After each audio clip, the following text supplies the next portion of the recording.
All right, our next singer, let's meet Blake Denson. Blake, how are you, good sir? Where are you calling Hey, in from? how's it going? I'm here in Houston, Texas. Fantastic. There's a lot of good stuff going on down in Houston, I see. Excellent.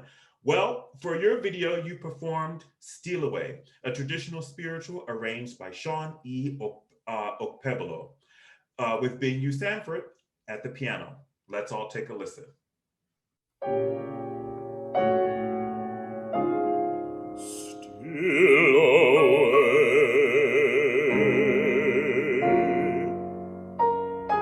still away home.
Trumpet sounds within my soul, Lord, I know I God long to stay here,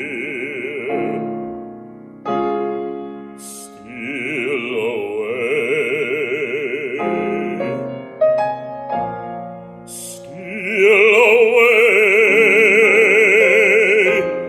Steal away to Jesus.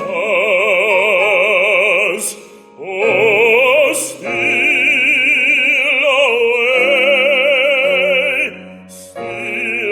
away home.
Thank you, thank you. Now let's hear from our judges. Let's start with David this time. Uh, where are my Kleenex? You know, like that was beautiful. You know, at the end of the day, I love performances that that for me in my job like make me become an audience again. You know, I don't have to go into descend a lot of things. You know, you make me feel, and for me that's the best job. You know, I don't have a lot of comments. Congratulations, that was beautiful. Thank you. Thank you, David. Let's hear from you, John. I literally, I was like, wow, what a voice. I said, I don't know, at one point I was like, sing, boy. This is absolutely gorgeous. I mean, there's so many colors in your voice that are absolutely beautiful.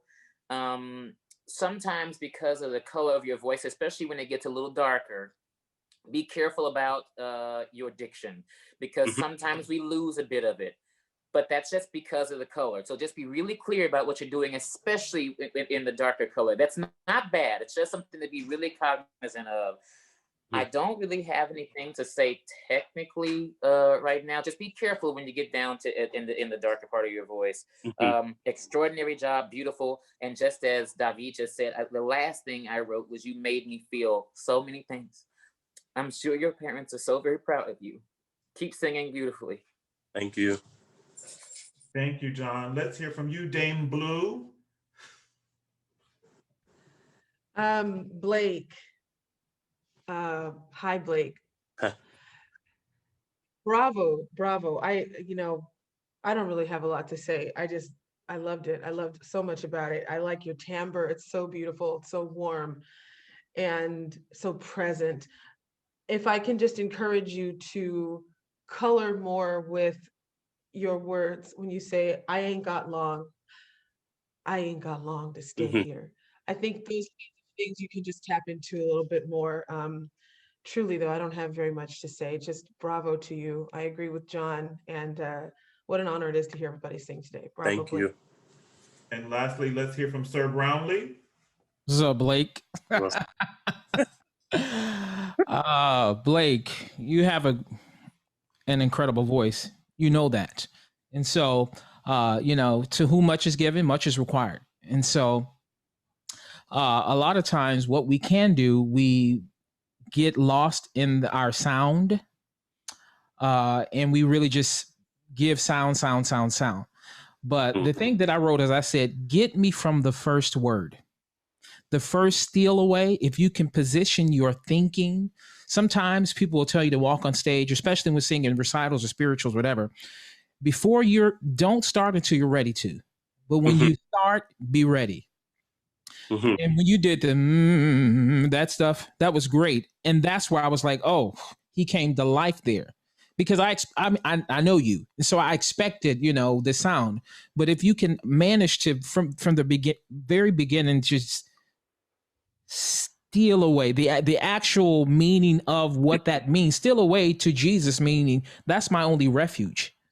Feeling that that's where the place I can go, rather than just saying, I want to give you this great sound. Sound with intention is the thing that really falls on the ear in a way that nothing else can.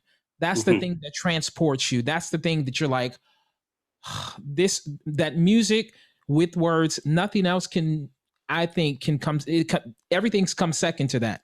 And I think that's the real power. So if you can capture me from the very beginning and then just continue that throughout, and then that'll be the way you continue to color and to find the dynamics and the variation. And don't be afraid to sometimes, because you have a big voice, to sing as piano as possible.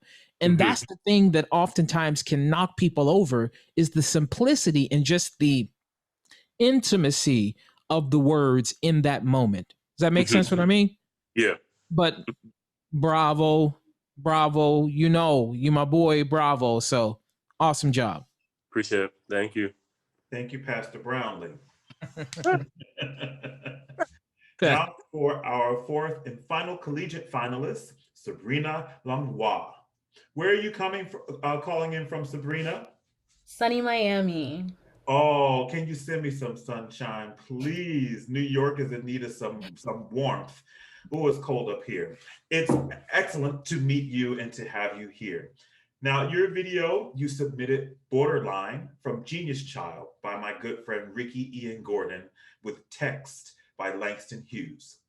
Kevin Knowles is at the piano, and let's have a listen.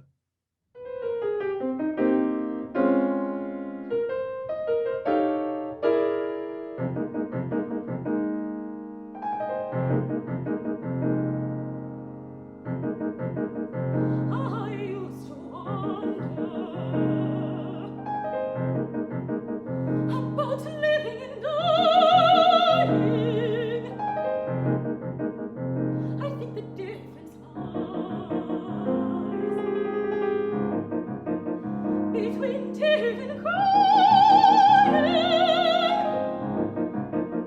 I used to wonder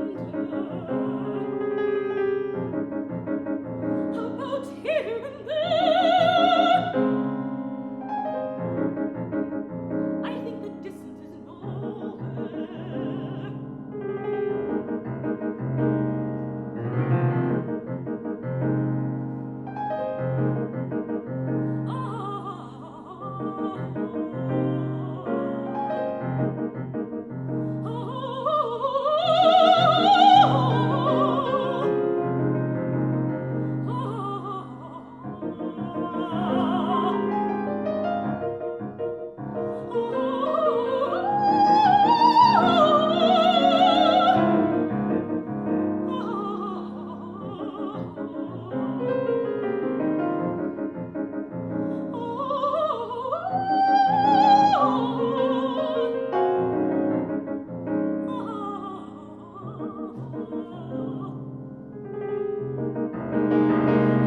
I used to wonder about living and dying. I think the difference lies between tears and crying.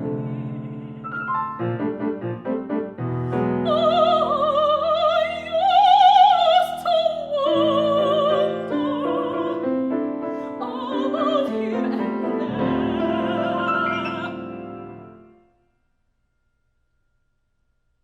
I think the distance is nowhere.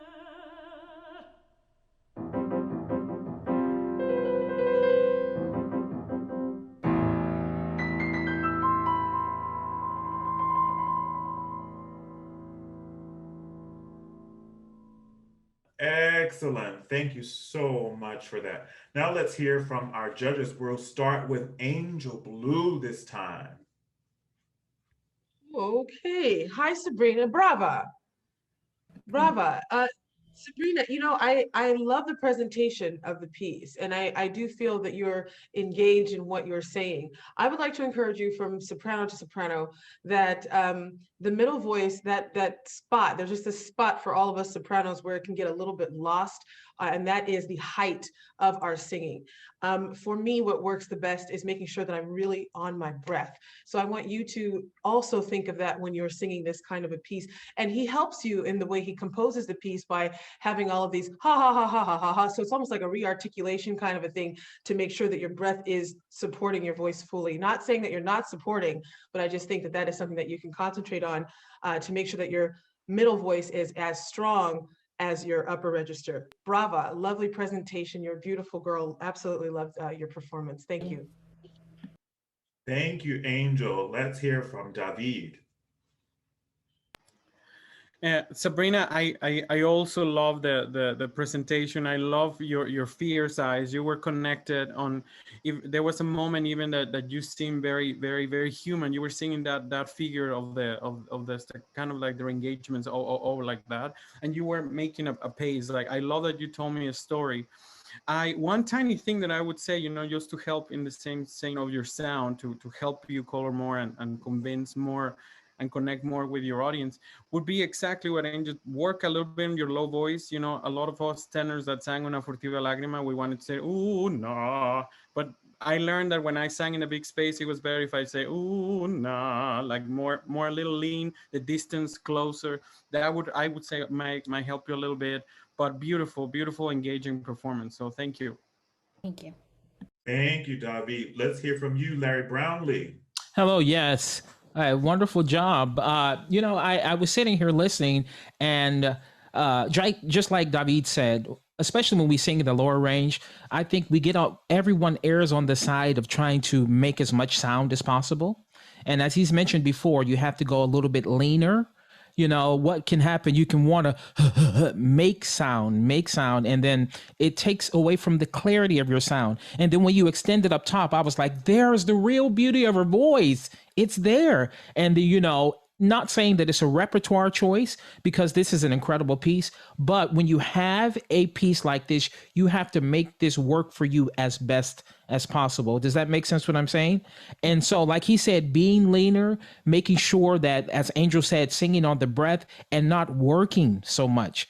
The less you work, the more present you are, I think, especially in a piece like this. So with all of your engagement and your musicality and your conviction, those things are great. And I think just taking in the few things that both David and Angel said, I think those things can really help you to stay as lean as possible when you get in the lower register, so that you can, as the word we've used before, bloom when we get up top, and you're not constricted. That's the thing, especially when we as singers, and I'm not saying this to you, when we tend to get a little bit woofy down low, my teacher says we can't access the top, and our voices should be like trees, that when we get up top, we bloom up top. But a lot of times if we sing too fat on the bottom in the middle, we don't have the access to the top. So that's just something to keep in mind on a piece like this that can put any one of us on here who are all singers in a dangerous place. Make sure you stay focused so that doesn't become the case, okay? Thank you. Thank you, Larry. And last but not least, let's hear from John Holiday. Hi, Sabrina. I think we're all basically saying the same thing. And it's funny because I got this "don't overblow the bottom for the top" from something that Larry had once said in a master class to someone else. But first of all, thank you for introducing this piece to me, because I did not know it well. I don't think I've ever heard it before. So this is really beautiful. So to piggyback off what they're saying, it's like even in the piano sections, for you and your singing, which happened for you to be in the middle voice, stay on your breath and try to, I'm not telling you to sing big, but stay on I think sometimes when we sing piano, sometimes we think that means like sing way too soft. That's not exactly what it means, because your piano is different from everybody else's. So still stay on the meaty part of your voice while also staying on your breath. That's super important. I would and I wrote I would lose you sometimes, especially in the middle of in the middle voice. Keep aiming for spin in the voice throughout, because when you do, we get such an opulent sound. Not that the other sounds are not opulent, but it's just more opulent when you're giving a spin in the sound. And I'd like for you, and it's so funny that we're all literally saying the same word. I'd like for you to lean more in to that for an optimal performance. So great job and congratulations to you. Beautiful, beautiful, beautiful work. Thank you. You're welcome, Thank you, sweetheart. John. Thank you, John. And thank you to Raven and to Blake and Sabrina and Camilla. And that concludes the collegiate division of this competition. Thank you so much. It was such a pleasure to hear all of you. Now it's time for our judges to deliberate. And if you were listening like I was listening, they have a tough job ahead of them. Afterwards, we will announce the winner of the entire collegiate category and who will receive the first place grand prize of $1,000. They will be on a separate call as they make their decision, and they will share the results at the end of today's session. But in the meantime, I know you all love what you've been hearing, and so it's time to get this music out there. You can refer to the Perfect Days Instagram page for countless pieces by Black composers, arrangers, poets, and librettists for an upcoming recital that you may have, or simply just to enjoy and start exploring more. Every participant in the competition posted their video, and it has been reposted to our account for your convenience. You can also visit the Perfect Day Music Foundation website, where you will find a resource page curated by musicologist Dr. Darrell Akon.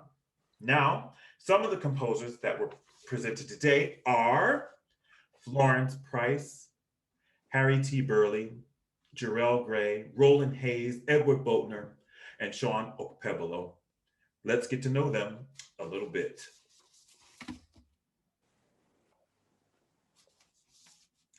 All right, here we go. Florence Price. She was born Florence Beatrice Price to Florence and James A. Smith on April the 9th, 1887 in Little Rock, Arkansas. She was one of 3 children in a mixed race family, and despite racial issues of the era, her family was well respected and did rather well. By the time she was just 14, Florence had graduated as valedictorian, a scholar of her class. And after high school, she later enrolled in the New England Conservatory of Music in Boston, Massachusetts, with a major in piano and organ. And initially, she passed as Mexican. At the conservatory, she studied composition and counterpoint with composers George Chadwick and Frederick Converse. Also, while there, she wrote her first string trio and symphony. She graduated in 1906 with honors and with both an artist diploma in organ and a teaching certificate. Florence Price is one of my absolute favorite composers because when I hear her music, I hear joy in her writing. And she was also credited as one of the great composition voices of the Harlem Renaissance. And she was personal friends with other great artists like Margaret Bonds, who studied with Florence when she was younger, and also Langston Hughes. I mean, imagine having those people as your friends and being able to collaborate and make such great art at the same time. So we salute Florence Price and all of her brilliance. So I encourage all you singers out there to make sure that in your collection, you add the Florence Price anthology of 44 art songs and spirituals. Florence Price, everybody. Sean Opebolo. He is a widely sought after and award-winning composer. He's been described by Augusta Reed Thomas as a beautiful artist who has enormous grace in his music and fantasy in color. Sean comfortably composes in various styles and genres, intentional in creating music that is diverse, dynamic, and genuine. His artistry has resulted in many prizes and honors, including the first place winner of the 2020 American Prize in Composition, and that was for professional wind band division, and the second place winner in the 2017 American Prize in Composition, professional orchestral division. He was the first prize winner in the Flute New Music Consortium Composition Competition, Sound of Late Competition Contest, and Accent 06 International Composition, and the inaugural awardee of the Leslie Adams and Robert Owens Composition Award. Now that is quite something, particularly being awarded the Leslie Adams and Robert Owens, who were 2 other incredible African-American composers, 2 of my favorites actually. And Sean also is collaborating with lots of today's wonderful artists, notably like Janae Bridges and commissions for Will Liverman. Amazing, amazing young composer, and we are looking forward to hearing his works for many, many, many years to come. One of my absolute favorite composers is Harry T. Burleigh. And Burleigh, we sort of credit his ascent to the great Czech composer, Antonín Dvořák. Antonín Dvořák came to America under the auspices of starting the New School of Music. And he stated that one of the conditions was that freed Black people would be able to come and study music at the school. And it was at that school where he met Harry T. Burleigh. Harry T. Burleigh's grandfather was a slave. And as we know from spirituals, that they were passed down initially through the oral tradition. This plantation of slaves sang spirituals and they passed them down to their children, and they heard them and they passed them down to their children, and they heard them.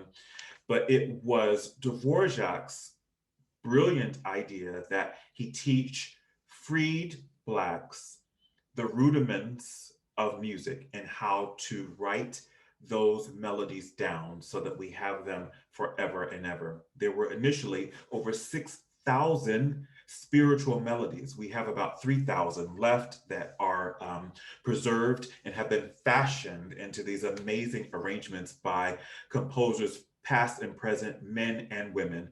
But Harry Burleigh, I would say, is the godfather of the arranged spiritual. And in addition to his spirituals, he has tremendous art songs.